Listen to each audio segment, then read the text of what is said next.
మన రక్షకుడైన యేసుక్రీస్తు శ్రేష్టమైన నామములో ప్రత్యేకమైన వందనాలు లివింగ్ గాడ్ మినిస్ట్రీ తరపున తెలియజేస్తున్నాం. దేవుడు మనను ఎందుకోసం పిలుచుకున్నాడు, ఎందుకోసం ఏర్పాటు చేసుకున్నాడు అన్న ప్రాముఖ్యమైనటువంటి వాస్తవాలు మనం నేర్చుకుంటూ ఉన్నాం, ధ్యానం చేస్తూ ఉన్నాం. మొట్టమొదటిగా దేవుడు మనలను పరిశుద్ధులుగా ఉండడానికి పిలిచాడు అన్న వాస్తవాన్ని నేర్చుకున్నాం.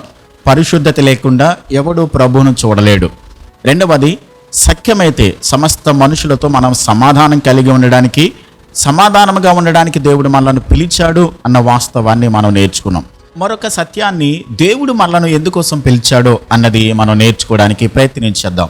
అపోస్తలుడైన పౌలు కొరింథీయులకు రాసిన మొదటి పత్రిక 1వ అధ్యాయం 9వ వచనములో, మన ప్రభువైన యేసుక్రీస్తు అను తన కుమారుని సహవాసమునకు మిమ్మును పిలిచిన దేవుడు నమ్మతగినవాడు.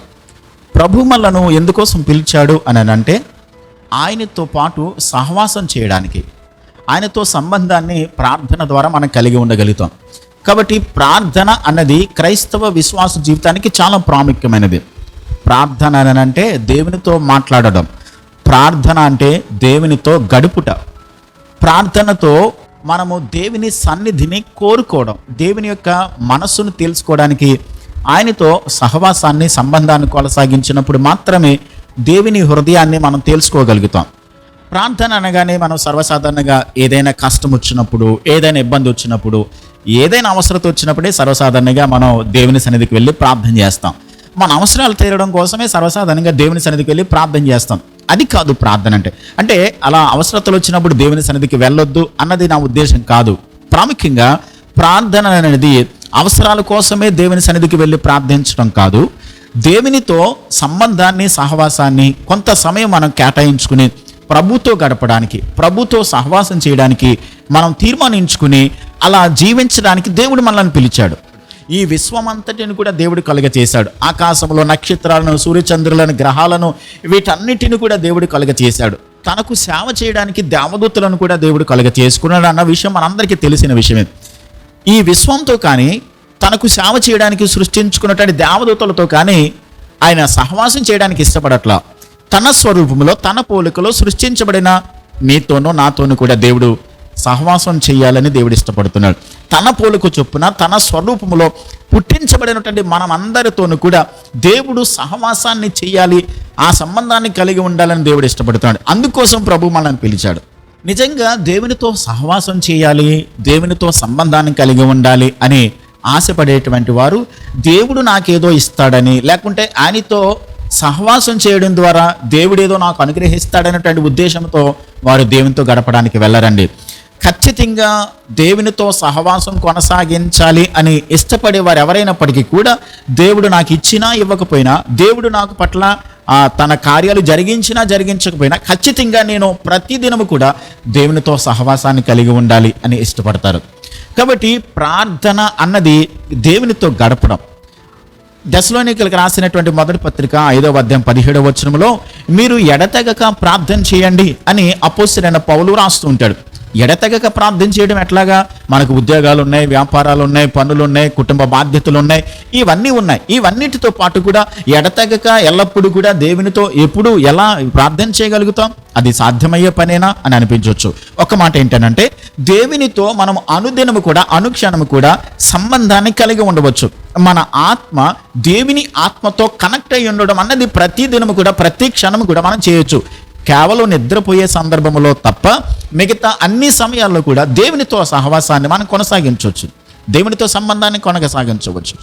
మన మనసు దేవునితో కనెక్ట్ అయి ఉండి ప్రతి క్షణం దేవునితో మాట్లాడవచ్చు. మనం చేసే ఆలోచన, మనం చేసే నిర్ణయాలు, మనం నడిచే నడక, మనం జీవించే జీవిత విధానం, మనం చేసే పనులు, అన్ని సందర్భాల్లో, అన్ని క్షణాల్లో కూడా దేవునితో కనెక్ట్ అయి ఉండవచ్చు. దేవునితో కనెక్ట్ అయి ఉన్నప్పుడు గమనించండి, దేవునితో మనం కనెక్ట్ అయి ఉండి దేవునితో మనము ఆ సంబంధాన్ని కలిగి ఉన్నప్పుడు మనం చేసే ప్రతి పనిని మన మనసు ద్వారా దేవునికి తెలియచేస్తూ, దేవునితో మనము సంబంధాన్ని కలిగి ఉండి దేవునికి ప్రతి విషయాన్ని కూడా మనము దేవుని పైన ఆనుకోవడం మనం ప్రారంభించినప్పుడు మనం చేసే పనులు, మనం చేసే ప్రయత్నాలు, మనం చేసే ప్రతి విషయంలోనూ కూడా దేవుని హస్తం మనకు తోడుగా ఉంటుంది. కాబట్టి ఇది మనం అర్థం చేసుకోవాలి, ఇది అలవాటుగా మారిపోవాలి. ప్రార్థన అనేది శ్వాస తీసుకోవడం అన్నది అనుదినము కూడా ఎలాగైతే ప్రతి క్షణం కూడా అది జరిగిపోతుంటుందో, ఆటోమేటిక్గా మన ఆత్మ దేవుని ఆత్మతో కనెక్ట్ అయ్యి ఉండడం అన్నది మనం అలవాటు చేసుకోవాలి. అలా చేయగలిగితే, అలా చేస్తే దేవుని యొక్క సన్నిధి మనతో ఎప్పుడు ఉంటుంది. దేవుని సన్నిధి మనతో ఉంటే, దేవుడు మనతో ఉన్నప్పుడు మనం చేస్తున్న ప్రతి పనిలో, ప్రతి విషయంలోనూ కూడా దేవుని హస్తము, దేవుని కృప మనకు తోడుగా ఉండి మనల్ని బలపరిచి నడిపిస్తుంది. సర్వసాధారణంగా మనం చేసే పనులు కొన్ని విషయాల్లో మనం ఫెయిల్ అవుతూ ఉంటాం. కొన్ని సందర్భాల్లో మనం అనుకున్నటువంటి వాటిని మనం చేయలేకపోతూ ఉంటాం. నిర్ణయాలు తీసుకునేటప్పుడు కొన్ని సందర్భాల్లో తప్పుడు నిర్ణయాలు చేయగలుగుతాం. ఇలాంటివి చేస్తున్నప్పుడు ఎందుకు ఇలాంటి నిర్ణయం చేశానని చెప్పని మనం కొన్ని సందర్భాల్లో బాధపడుతూ ఉంటాం. అది మన జీవితాలలో జరగకుండా మనం చేసే ప్రతి ఆలోచన అది సరైన విధానంగా ఉండాలనంటే దేవునితో కనెక్ట్ అయి ఉంటే ఆత్మదేవుడే మనకు ప్రతి క్షణం కూడా తన ఆలోచన, తన నడిపింపు, తన సహాయము, తన హస్తము ద్వారా ప్రతి విషయంలో కూడా దేవుడు మనకు సహాయం చేస్తాడు. కాబట్టి ఆయనతో సహవాసం చేయడానికి దేవుడు మనల్ని పిలిచాడు. ప్రార్థన అంటే కేవలం అవసరతాలు తీర్చుకోవడం కొరకు మాత్రమే, లేకుంటే దేవుని ఒక అద్భుతం జరగడం కోసమే దేవుని దగ్గరికి వెళ్ళి ప్రార్థించడం, ఇది కాదు ప్రార్థన అంటే. సర్వసాధారణంగా మనం అనుకున్నది ఏదో దేవుని దగ్గర చెప్పేసి వచ్చేయడమే ప్రార్థన అనుకుంటారు. అది ప్రార్థన కానే కాదు. ప్రార్థన అంటే దేవునితో మాట్లాడడం, దేవునితో గడపడం. ప్రార్థన అంటే దేవునితో కలిసి మనం పోరాడుతున్నాం. ఈ లోకంలో మనం పోరాడినది ప్రధానులతో, అధికారులతో, అంధకార సంబంధమైనటువంటి చీకటి శక్తులతో, సాతాను యొక్క తంత్రాలతో మనం పోరాడుతున్నాం. ఈ పోరాటంలో మనం గెలవాలి. ఈ పోరాటంలో మనం విజయాన్ని సాధించాలి. సాతానును మనము ప్రతిఘటించాలి. సాతానును మనము విజయం సాధించి సాతాను మీద మనము ఎప్పుడు కూడా ఈ లోకంలో బ్రతకాలనంటే ప్రార్థన అవసరం. ప్రార్థించడం మనం నిర్లక్ష్యం చేస్తే, ప్రార్థన చేయడం మనము మానేస్తే శక్తిని కోల్పోతాం, విజయాన్ని సాధించలేం. సాతాను ముందు మనం ఓడిపోతాం. తలదించుకునేవారిగా, సాతానుతో ఏకీభవించి లోకంలో కలిసిపోయేవారిగా ఉంటాం. దొంగతనమును, హత్యను చేయడానికి సాతాను వస్తాడు. కాబట్టి వాడు మనను ఆత్మీయ జీవితంలో ఉన్నటువంటి పవిత్రతను దొంగిలించడానికి వస్తాడు. మన ఆత్మీయ జీవితంలో ఉన్నటువంటి ఆత్మీయ జీవితాన్ని నాశనం చేయడానికి వస్తాడు. చివరికి పతనానికి, నిత్య నాశనానికి తీసుకుని వెళ్ళిపోతాడు. అలా జరగకుండా ఉండాలనంటే దేవునితో ప్రతిదినం సహవాసాన్ని కొనసాగించడానికి, అందుకోసం ప్రభు మనల్ని పిలిచాడు. ప్రభు మనల్ని పిలిచింది ఆయనతో సహవాసం చేయడానికి, ఆయనతో సంబంధం కలిగి ఉండడానికి. ప్రార్థన అని అంటే చూడండి, మనం దేవుని సన్నిధికి వెళ్ళి ప్రార్థించేటప్పుడు దేవుడు మన ప్రార్థన ఆలకించడానికి ఆయన మన దగ్గరికి వచ్చి ఆలకిస్తాడు. ఆయన సర్వలోకాన్ని సృష్టించిన దేవుడు, ఆకాశ మహాకాశాల పట్టజాలని దేవుడు, ఆయన కోట్ల కొలది దూతల చేత ఆరాధింపబడుతూ నిత్య మహిమలో ఉన్నటువంటి దేవాతి దేవుడు మనలను మనము తగ్గించుకుని దేవుని దగ్గరికి వెళ్ళి ప్రార్థించడానికి ఇష్టపడితే ఆయన స్థాయిని విడిచిపెట్టి మన దగ్గరికి వచ్చి మనతో కూర్చుని మన ప్రార్థన వినడానికి దేవుడు ఇష్టపడుతున్నాడండి. అంత గొప్ప దేవుని మనం కలిగి ఉన్నాం. ప్రార్థన అంటే దేవునితో కబుర్లు ఆడడం, ప్రార్థన అంటే దేవునితో మాట్లాడడం, ప్రార్థన అంటే దేవునితో కలిసి మనము సాతానుతో పోరాడడం, ప్రార్థన అంటే విజయాన్ని సాధించడం, ప్రార్థన అంటే దేవునితో అనుదినము అనుక్షణము కూడా సంబంధాన్ని, సహవాసాన్ని కొనసాగించడం. అది ప్రార్థన అంటే. అవసరాల కోసమే దేవుని దగ్గరికి వెళ్ళి ప్రార్థించడం కాదు.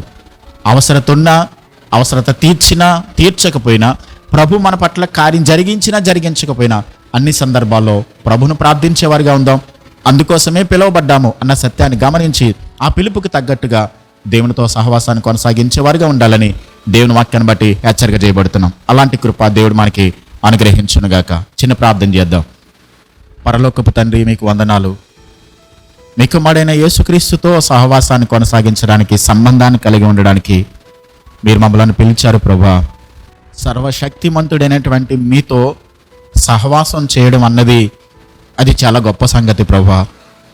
మీ స్థాయిని మీరు విడిచిపెట్టి మా దగ్గరికి దిగివచ్చి ప్రభువా మాతో మాట్లాడడానికి, మా ప్రార్థనలకు సమాధానం ఇవ్వడానికి, మా విన్నపాలను ఆలకించడానికి, అంగీకరించడానికి ఇష్టపడుతున్న దేవా మీకు స్తోత్రాలు.